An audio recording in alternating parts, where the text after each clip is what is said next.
com a Avante Med.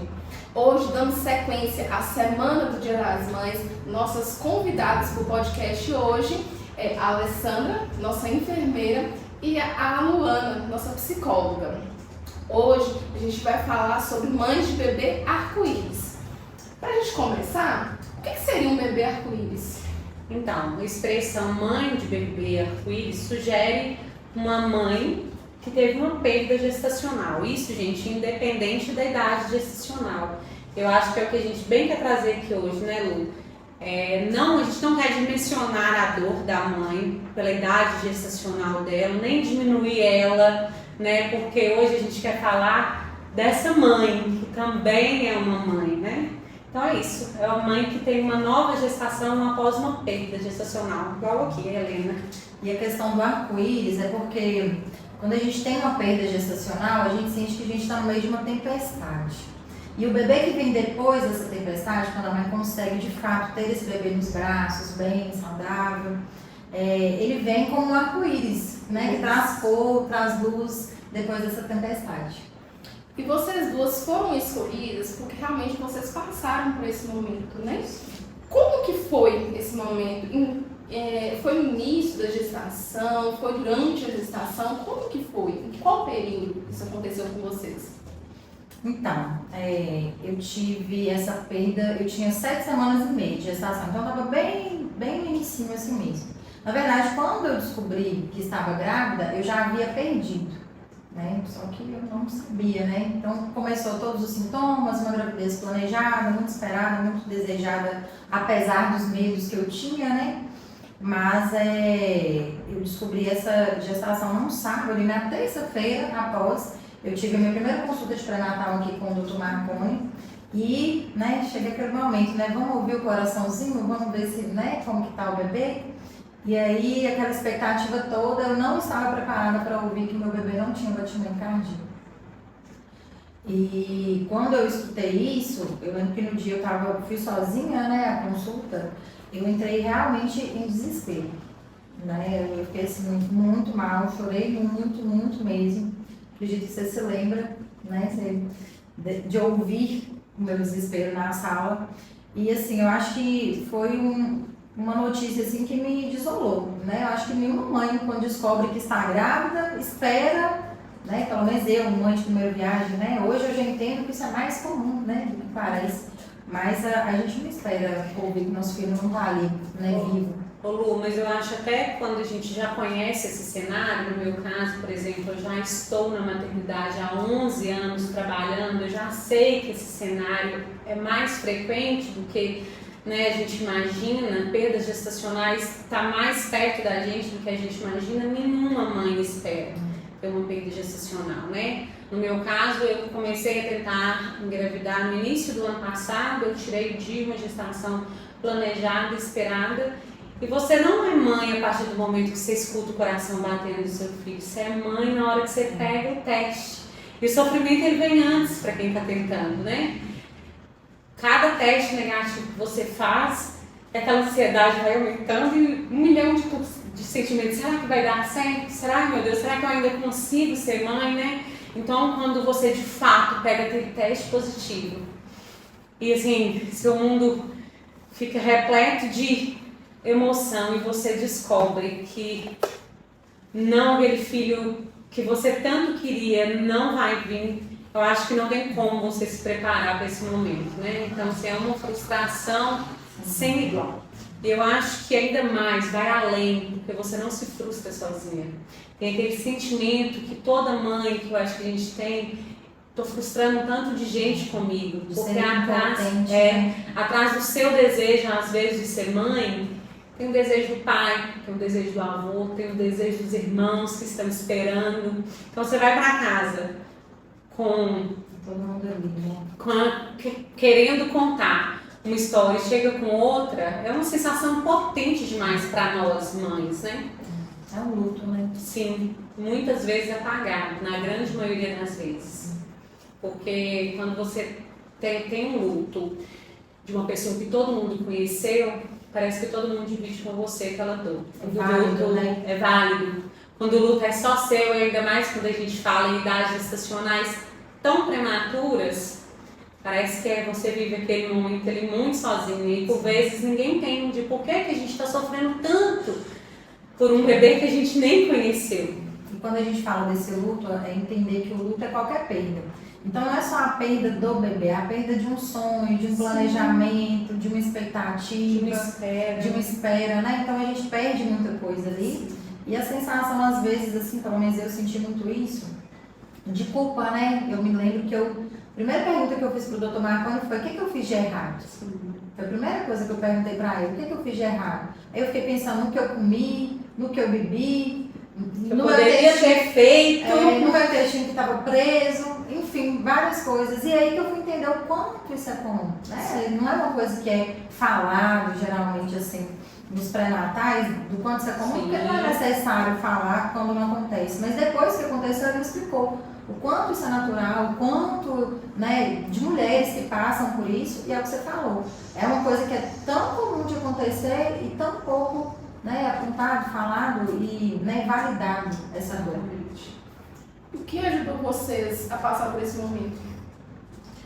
Eu acho que no meu caso, falar sobre o assunto. Acho que no primeiro momento, eu, assim, né, você fica mais assim naquela bad em casa, querendo, e eu tenho outros filhos, então você quer ser forte e tal, mas eu acho que eu me permiti sofrer, né, eu me permiti chorar, me permiti viver mesmo esse momento, porque eu acho que é isso, a gente também tem que se permitir, porque dói, gente, dói, a perda né, machuca, então eu me permiti viver isso, eu pude conversar sobre isso. Eu acho que isso que a gente está fazendo hoje, quanto mais você fala da sua dor, mais fácil fica. Eu não estou falando que vai passar, né? Mas é mais fácil de você compreender o sentimento que você está ali trazendo. Então eu acho que para mim foi isso. Eu me permiti chorar, me permiti viver esse tempo.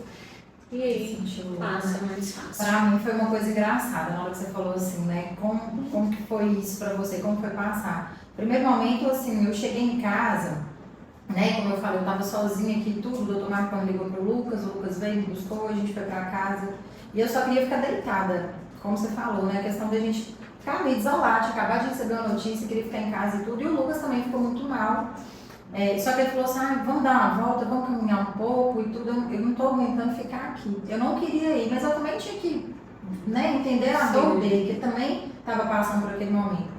E eu lembro que a gente foi, né, caminhando, por uma estrada depois ali do bairro, e aí eu lembro que saíram 5 filhotinhos de cachorro do mato, do nada, sozinhos, sem a mãe.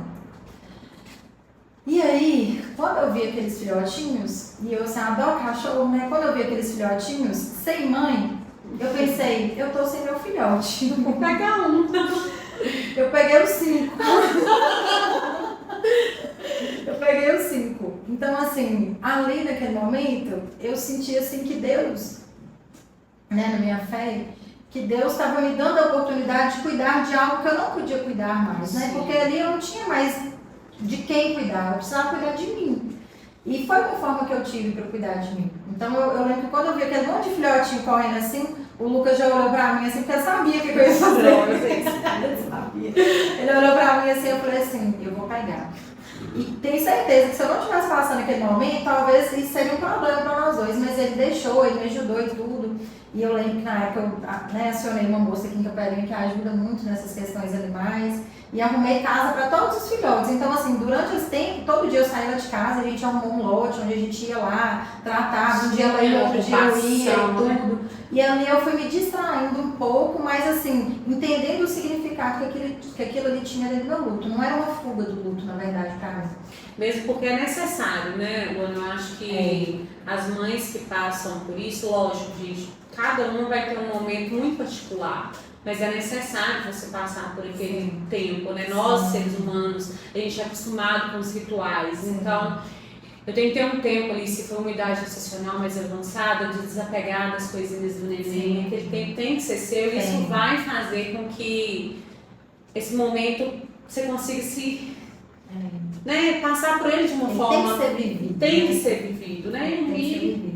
E eu me Cada lembro um assim, que tem um jeito. foi uma forma assim, que eu encontrei de sentir que eu estava próxima daquela dor, né? Assim, da perda mesmo, né? Então, eu olhava para aqueles filhotinhos sem mãe e eu sem o meu filhotinho. Então, assim, eu acho que meio que foi a minha forma de tentar contribuir com eles, mas comigo mesma, sabe? E lidar com aquilo. E fiquei muito feliz de conseguir a casa para todos, assim, né? Porque eu acho que todo mundo ficou tendo mãe e eu senti, assim, que eu tava ressignificando aquilo tudo ali naquele momento. E foi tudo, assim, no mesmo dia, então, literalmente, foi tudo na emoção, assim, no quente mesmo, sabe? Agora falando da chegada do bebê arco-íris, como que foi a notícia da nova gestação? Pode falar. Então, no meu caso, eu sou muito ansiosa e continuei, né? Tive minha bebê, continuei nas consultas com a Marconi. Ele, Alessandra, você tá muito ansiosa, eu não quero fazer um tratamento, porque eu acho que eu não vou engravidar. E continuando fazendo testes mensais de gravidez, aquela luta de quem é tentante. E aí, até que um belo dia, minha filha é muito sensitiva. Eu te falo, não vou ficar fazendo teste mais, porque estava me machucando demais, né? Tanto é que eu estava fazendo teste assim escondido, gente. Era um negócio tão assim que eu entrava dentro do banheiro e fazia escondida, que eu não queria falar que não tinha dado, né? Tipo, vários testes do guarda-roupa. E aí minha filha falou comigo assim, mamãe, sabe qual que é o dia, foi o dia mais feliz da minha vida? É o dia que você falou que você estava grávida. E o dia mais triste foi o dia que o Papai do Céu levou o nosso irmãozinho. Aí deitada assim na minha barriga, ela falou, mãe, eu acho que você tá grávida. Eu falei, tô não, filho, minha mãe não tá grávida. Isso numa situação já até estava atrasada, uns 5 dias assim, mas eu vinha fazendo teste numa situação atrasada e nada de positivo. Eu falei assim, será? Aí que ele ficou assim na cabeça da gente. Ela foi comigo no banheiro e eu fiz o teste e deu positivo. Gente, aquele momento, assim, eu vou te falar de um medo também, né? Mas é uma explosão de sentimento. A gente pegou, ela saiu, foi no guarda-roupa, pegou o bodezinho do outro neném que a gente tinha perdido e chegou na sala. O bebê voltou! E todo mundo foi aquela emoção. E aí era assim, uma loucura para chegar logo à consulta pra gente de fato escutar o coração, né? Sim. E aí quando eu marquei aqui a primeira consulta a gente não escutou o coração. Nossa, aí já fica. E na segunda consulta que a gente foi escutar o coração da Helena, que até então nem era heroína, né? Sim. Mas que emoção, nossa, eu falo que só quem tem o prazer de ter um bebê arco-íris sabe assim, que é isso. Até o nome dela diz muito disso, né? Que é Helena, aquela que traz luz. Então, você sai daquele momento, você está vivendo escuridão, que parece que tudo abre um caminho novo, né? Nossa, eu desejo para toda mãe que teve uma perda gestacional viver um novo, porque é realmente assim, uma reconstrução, né? A gente como mãe, uma validação. Então, estamos vivendo já quase 22 semanas do meu bebê arco-íris com muita, muita felicidade.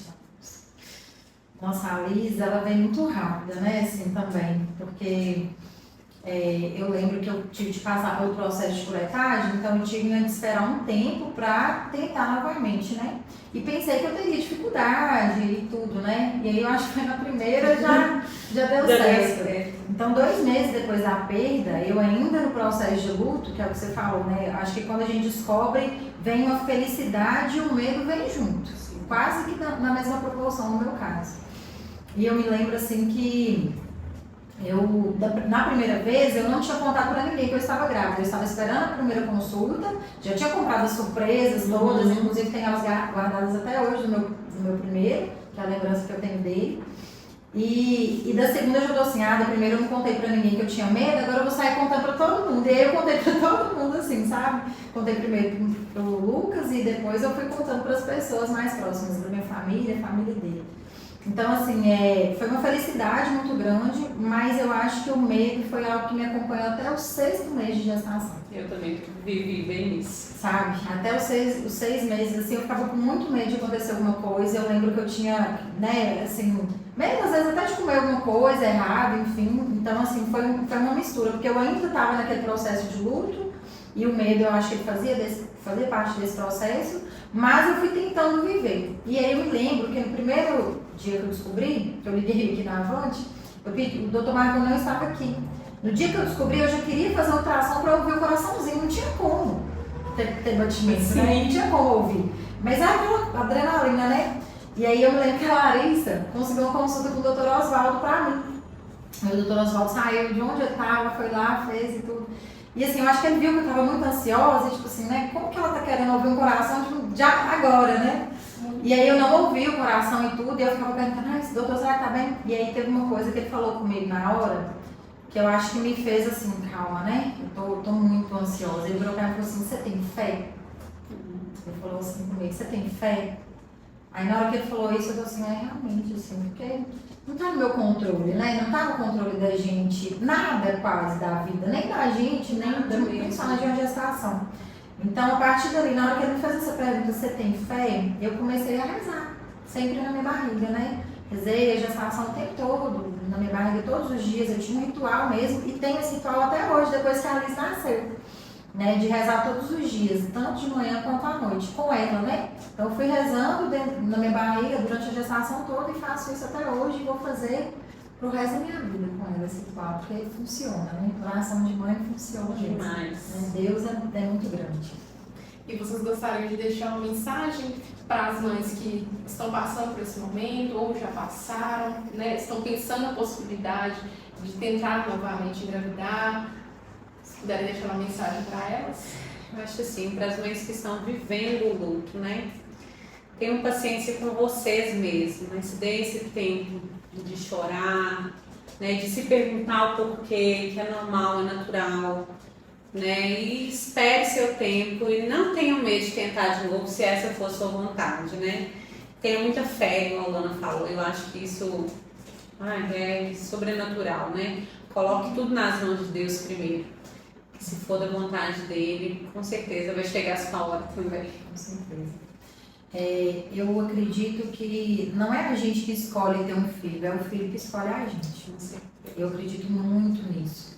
Então, assim, eu sei que a Liz, ela me escolheu, e o primeiro filho, ele me escolheu para me ensinar muitas coisas que eu não sabia, né?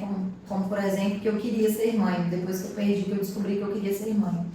Então, eu acho que é isso. Eu acho que a gente tem que entender que nem tudo depende do que a gente quer, das nossas escolhas, né? Eu acho que a gente tem que fazer a nossa parte. Se a gente tem vontade de ter um filho, tentar, né, de todas as formas possíveis, se é um desejo muito grande, e colocar sempre na mão de Deus, porque nada na vida está sob o nosso controle, inclusive poucas coisas estão sob o nosso controle. Não só numa gestação, mas em tudo. Com isso, então, a gente finaliza o nosso episódio de hoje. Gostaria de agradecer a presença de vocês. São histórias emocionantes, me arrepiei o tempo todo aqui. Eu ainda não sou mãe, mas assim, são histórias de aprendizado mesmo, tá? Muito obrigada e até o próximo episódio. Obrigada, gente.